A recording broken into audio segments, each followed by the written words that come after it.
నగరం నడిబొడ్డునున్న ఎన్టీఆర్ స్టేడియం ఇప్పుడు డంపింగ్ యార్డ్ను తలపిస్తోంది. అసాంఘిక కార్యక్రమాలకు అడ్డాగా మారింది. గంజాయి బ్యాచ్ సైతం ఇక్కడే తిష్టవేస్తున్నట్లు స్థానికులు ఆరోపిస్తున్నారు. క్రీడా మైదానంగా అందరికీ ఉపయోగపడాల్సిన గ్రౌండ్ ఇప్పుడు డంపింగ్ యార్డుకు ఉపయోగపడుతుందని స్థానికులు ఆందోళన వ్యక్తం చేస్తున్నారు. హైదరాబాద్ నగరంలో ఎన్టీఆర్ స్టేడియం ఎన్నో కార్యక్రమాలకు వేదికగా నిలిచింది. అలాంటి స్టేడియం ఇప్పుడు పిల్లలు క్రీడలు ఆడడానికి కాకుండా అసాంఘిక కార్యక్రమాలకు అడ్డాగా మారింది. ఈ క్రీడా ప్రాంగణంలో హైదరాబాద్ బుక్ ఫేర్, విశాలమైన స్థలంలో ఆధ్యాత్మిక సభలు, ఇతర ఎగ్జిబిషన్స్ కూడా నిర్వహిస్తూ ఉంటారు. కానీ ఇప్పుడు ఈ మైదానంలో ఒకవైపు పార్కింగ్ స్థలంగా, మరోవైపు డంపింగ్ యార్డ్గా మార్చేశారు. స్టేడియం చుట్టూ భీమా మైదాన్, నాలా ప్రవాహక ప్రాంతాల ప్రజలు, కూలీలు, ఆటో డ్రైవర్లు, వలసదారులు, మెకానిక్లు నివసిస్తూ ఉంటారు. వారం క్రితం పుట్టిన చిన్నారిని ఇక్కడ చెత్త కుప్పలో వేసి కాల్చి చంపిన ఘటన కలకలం రేపింది. ఇంత జరుగుతున్నప్పటికీ అధికారులు ఎవరూ ఈ స్టేడియం గురించి పట్టించుకోవడం లేదు. 2001లో అప్పటి ముఖ్యమంత్రి చంద్రబాబు నాయుడు క్రీడాస్థలంగా దీనికి శిలాఫలకం వేసి ప్రజలకు అంకితం చేశారు. కానీ ఇప్పుడు ఇది క్రీడాస్థలంగా కాకుండా డంపింగ్ యార్డ్గా ఉపయోగపడుతోంది.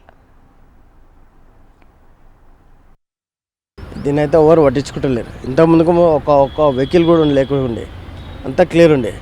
ఈ డస్ట్బిన్ వాళ్ళు వచ్చి మొత్తం వాళ్ళ బండ్లు తిండి ఆడనే తింటారు అంటారు. వాళ్ళకి ఇండ్లు కూడా ఉన్నాయి, క్వార్టర్స్ లాగా.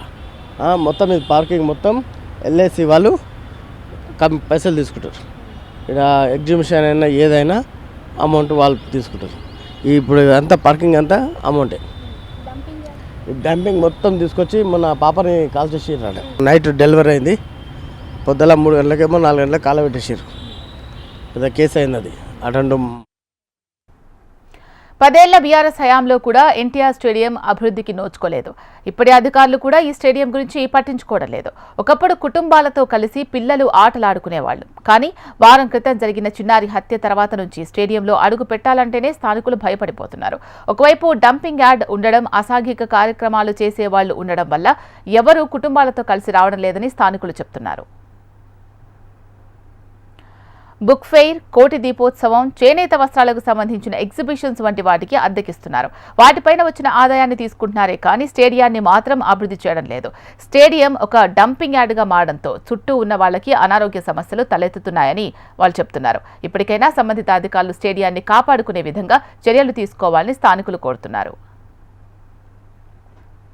ఇప్పటికైనా అంటే అద్దెను తీసుకుంటున్నారు కానీ ఈ గ్రౌండ్కి సంబంధించి ఎలాంటి అభివృద్ధి చర్యలు చేపట్టడం లేదని ఇక్కడ ఉన్న స్థానికులు విమర్శలు అయితే వ్యక్తం చేస్తున్నారు. అంతేకాకుండా ఇప్పటికైనా దీనికి సంబంధించి ఈ స్టేడియాన్ని కాపాడుకునే విధంగా అధికారులు చర్యలు తీసుకోవాలని నగరవాసులు కోరుకుంటున్నారు. కెమెరామెన్ రవితో అలేఖ్య, హెచ్ఎం టీవీ, హైదరాబాద్.